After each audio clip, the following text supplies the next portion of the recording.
So far, Ottawa has received more than 3,500 complete applications from people wanting to come from Gaza with temporary resident visas. The emergency program started in January.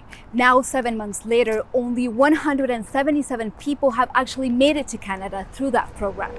I'm about to meet one family in Brossard who have been waiting several months to have applications for their loved ones reviewed.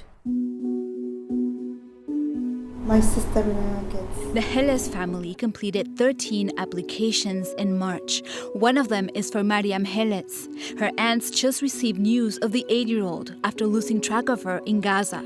They got this picture. I ran to the photograph that we have in the last summer, and I compare and I said she looks scary. But she's strong. Another application is for their brother, who's missing in Gaza. The family paid more than $40,000 to a private company to help the rest of the family escape to Egypt. Their Canadian applications are also pending, and Hilles, where is the clock, is ticking. Egypt gave them a permit to stay for 45 days. It's been 3 months. They cannot work, they cannot go to the hospital, they cannot go to the school, there is no for them like university.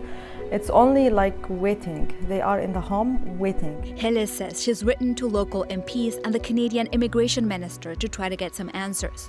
And as the family continues to wait, they fear what could happen to their loved ones in Egypt. If authorities catch on, they'll overstay their permits. It's not easy for us. We are suffering. We are not focusing on anything. It's the most ridiculous immigration program ever created. This immigration lawyer has been working with other families. She says many of her clients who have applied to the emergency program are still waiting for answers, with no explanation as to what's taken so long. She says her attempts to get information were fruitless, so she started legal proceedings. We know that resources exist. How they are allocated is a question of political will. And then, of course, the decision not to be transparent, not to be open about what's happening is also a decision.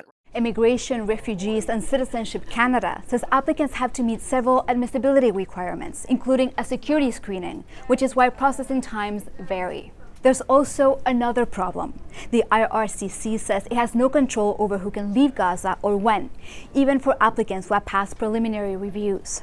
The government says there are more than 200 people who have left Gaza and had their applications approved, but have yet to arrive in Canada. Radcliffe says that's often the case in families where some members got approved and other ones are still waiting, so they're all waiting together, especially when there are elderly or vulnerable people who need care from their loved ones. The IRCC has also approved applications for some 600 people through other existing programs since last October. The ministry says it continues to review applications.